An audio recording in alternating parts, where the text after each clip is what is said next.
that's you and me. All day, that's us, boo. Came through with that new thing. See, I don't know why I trust you. Crazy now, I'm just too on. Maybe now I'm just too gone. Maybe now I'm just looking for that same vibe that you on. Cause I'm out here with my boys, going crazy in this bitch. Overseas, getting Benz, no Mercedes in this bitch. We made the album 9 months. Had a baby in this bitch. I'm with your bae on the run, like I'm Jay-Z in this bitch. I don't smoke a lot, but I get green. But ball out, no SBs. I caught you out, you got serving that beat stop, no steps. What up to us gang, what up to us squad, it's your girl Money 2 times up in here, and I am back with another podcast episode. So before we get to the topic of this episode, make sure you guys like, share, and subscribe, and ring the bell for future notifications of this channel. Now let's get to it. You are probably wondering, what the fuck is this episode? I'm going to tell you a story. So for those who are just tuning in, welcome to the Midnight Hour with Money 2 times. My name is Armani. I'll be your host for today. And yeah, alright, that's enough of the introductions. So we're going to talk about the broken sink. Probably for those who don't know much about me, or I probably didn't mention this before, I go to a Catholic school and I'm the president of this club called the Black Student Union, also known as BSU. I'm not going to reveal what school I'm in, but yeah, let's just say my school is very, very Catholic. But there's more gay people and black people up here, but you know, that's a story. That's another story from another time. But yeah. So at my school, the BSU is known for having some like pretty lit ass parties. Like, it just has some lit ass parties left and right. I remember my first BSU party I went to was my freshman year, and I thought about not going because at the time I wasn't really much of a party type. But then my coworkers at my old job, that shitty fucking nursing home, convinced me to go and have fun. So I wound up asking my mom. She let me go, and it was lit. Like, I had a great time, and I honestly don't regret going.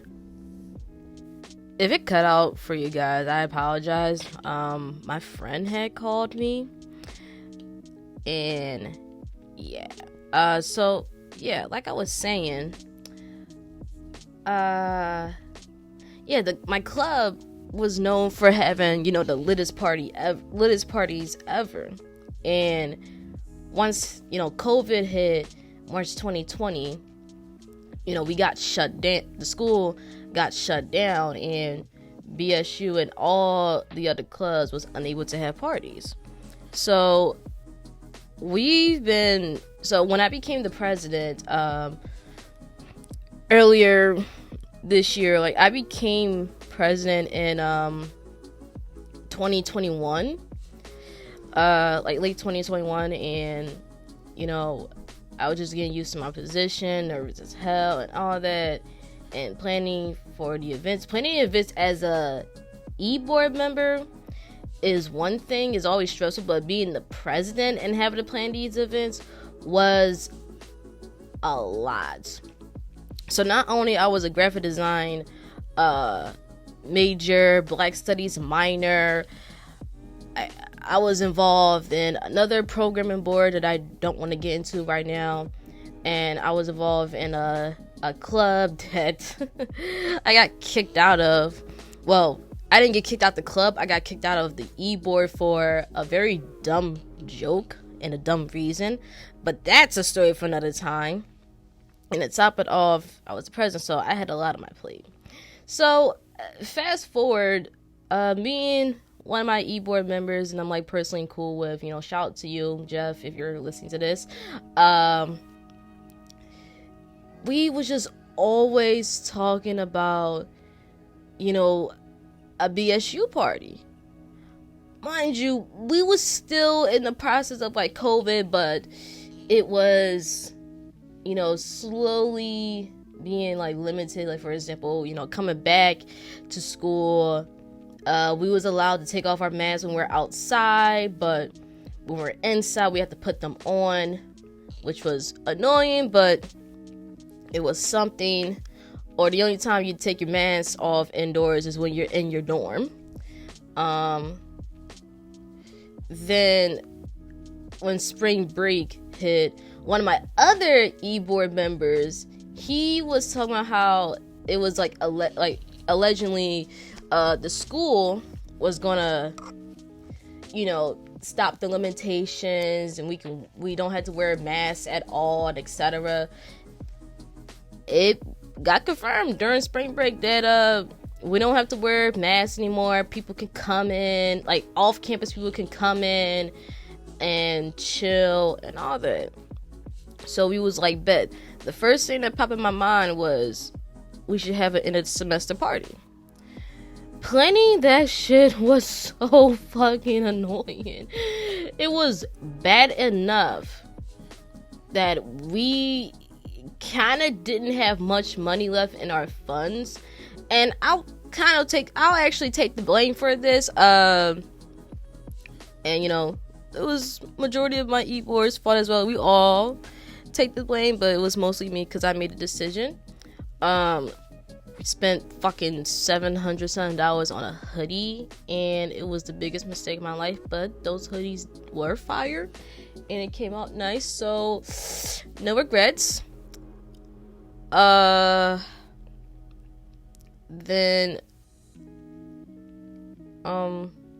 yeah, so then like once, you know, we got everything situated, we was trying to look for a DJ and a location to have the party at. Like the first thing we was trying to get was this nice looking building, look like the mansion, but like, you know, oh, it is the mansion. We was trying to get that place, but it was booked. So we was trying to get the gym, because like the gym was big as hell. However, the sports teams, you know, they really love the fuck out of that gym, and it's kind of tricky getting it because there was always games going on, or just people just don't want to, you know, keep the joint open, so we couldn't get that. So we wound up getting a very nice building. I'm not going to reveal the name for that. We got that, and we got the location, but we would still look for a DJ. And then two of my e-board members, they said, hey, what about this DJ? We should get this DJ. So the DJ, I'm not going to say his name. I'm not going to refer to him as anything. I'm going to just call him DJ Fuck Up. Cause yeah, you'll see why in a minute.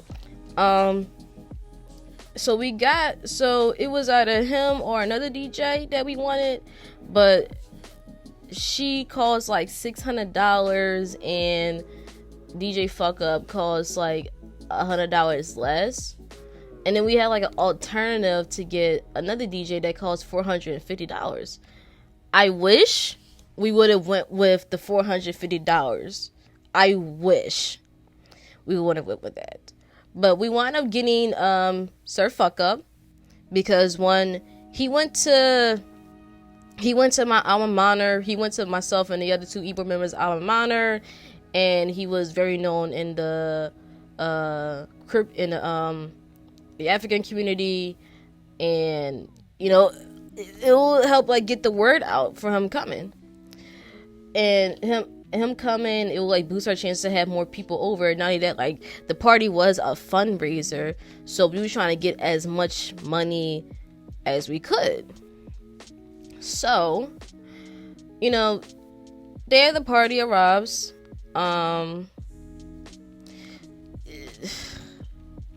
It was a mess.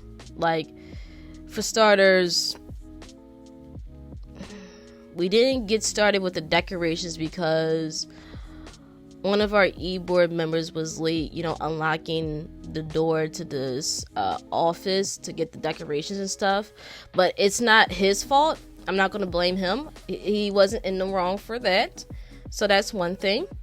And, we had to get snacks, and DJ Fuck Up wound up coming in late. So that party was supposed to last 3 hours. He came in, he came in late as hell, 30 minutes before the party was about to start. And by the time he was finished setting up, people were here, but we couldn't let them in until the DJ fucking finished setting up. So once he finally got finished, we let the people in, and parties was going on and etc. But I would kind of say that party was miserable because one, everybody was in their little groups, not everybody was dancing on the floor. It was because of the DJ. He wasn't getting everybody lit. He was a stubborn ass DJ. And we literally was told the DJ, that he can't do certain things, such as, he can't let his crew members, smoke on stage or etc. He been knew this, but he still let it happen. There were some students who goes to school off campus, who didn't go to school. They was smoking in the building, because apparently in HBCUs you are allowed to smoke at a party in a building, but my school is a PWI, and it's Catholic, so we couldn't do that. There's a fucking sign that says don't do it. So the party, it wasn't good. It really wasn't good. I didn't really enjoy myself. I was just constantly yelling at people. I was telling the officers to escort these people out because they was smoking. I felt bad for this artist that we got to perform.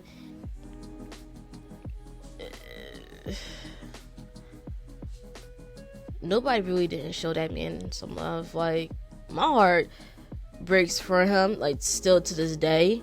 And if you know who you are, if you listen to this, my man, I am so sorry that your performance with us, your last year as a student, a senior, ended with a performance like that at the party. Again, your music was good. Your music was amazing. You had the energy. It just wasn't your fault. It was the DJ's fault for not getting the crowd lit. And it had a negative effect on your performance. And for that, I'm really sorry. Next time we have a party, I'm going to make sure you get the recognition that you deserve, because there is no way. So it was just really bad. People was leaving, and the nigga tried to save the fucking party by playing cultural music again. Nothing wrong with that. It was one homeboy who was in the community said, don't nobody care about that music. Mind you, this is someone from his own community that said that shit. So yeah. So after that, party was going to shit. One of my e-board members, he walked up to me and he says, "Monty, the sink's broken." And I'm like, "What do you mean the sink's broken?" He says, "The sink is broken." And I'm at, "Which bathroom?" He the boys' bathroom. So I'm thinking maybe a faucet broke, or maybe the faucet broke or the head broke or something. I just told him, I said, "Show me." So we walk into the boys' bathroom and open the door. All three sinks in the boys' bathroom broke. The little bench that the sinks was on, it broke along with the three sinks. So the three sinks were in good condition. the faucet handles and the faucet itself, it didn't broke. It was just the thing that was holding it broke. Like, I wish I could show a picture or a video. Wait, I actually do have a video. If you see if you see it on here, this is what it looks like. This is what happened. Oh my goodness. So this happened. Like they broke like the porcelain. No. They broke No. the sink. What? The whole thing. That's so They was probably disrespectful. sitting on it or something. How many of them? I don't know. All of them. I don't know. See, why is our best friend? But yeah, that shit is indeed crazy. Like, when that happened, the first thing that came to my mind was, oh shit. Cause it was already bad enough that, one, people were smoking at the party. Two, the party started off bad and people was leaving and all that. To top it off, the motherfucking sink broke. So throughout that entire night, we wound up like just calling it, like cutting the party short, and we just spent half the time cleaning it. And I legit almost was about to rip the DJ's check because, one, he broke contract and it was just unprofessional. So I almost ripped his check, but we just wound up giving it to him, and we cleaned. And I was just pissed throughout the night. You know, both my e-board members, they felt bad and they thought I was mad at them, and I wasn't. I wasn't mad at all. I was just pissed at the DJ and just needed some space.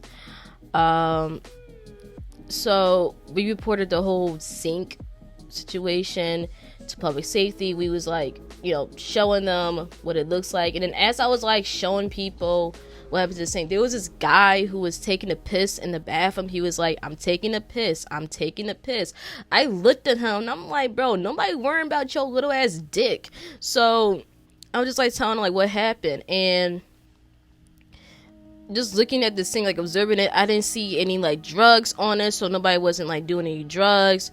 It was like no like, you know, results of a fight, because other things would have broken. There was no blood on it, so it was like a clean ass break. So I sent out an email to, you know, the higher ups, letting them know what happened, and me and the e-board was in panic mode. Like, we was panicking throughout the entire time, and the first thing that came into mind was like, oh shit, what if we get in trouble for the sink being broken, or what if they ban parties for a while because of what happened. You know, we was like literally like scared for our fucking lives, you know, once the sink broke. So a couple of days passed once the situation happened, and we met up with, you know, the higher up of public safety. And, you know, long story short, it wasn't our fault. We didn't get in trouble. We didn't get fined or anything. It was like a big old relief off our shoulders. However, it was still pretty scary that a sink broke during our party, and we as a club didn't want to be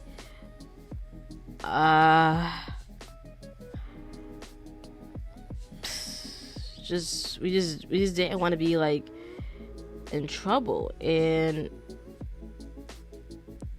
you know, I don't know, like, this story has literally got me speechless, because still to this day, I don't know how the fuck that sink broke. Like, I don't know how it broke.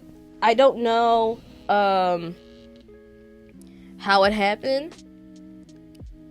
Some say probably like a bunch of niggas sitting on the bench that probably did it.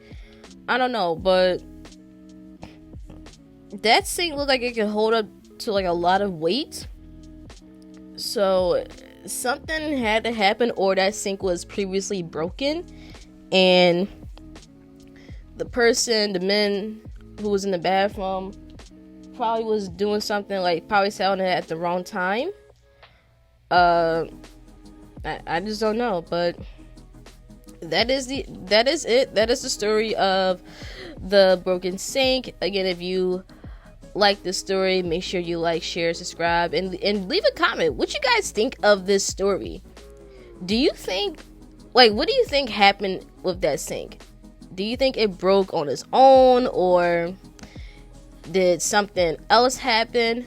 Hell, what is the craziest experience that you went through in your life? Drop in the comments below, and I'll like it or comment on it, depending on how funny it is. But yeah, make sure you stay tuned for the next episode of The Midnight Hour with Monty 2 Times. It's your girl, Monty 2 Times, signing off.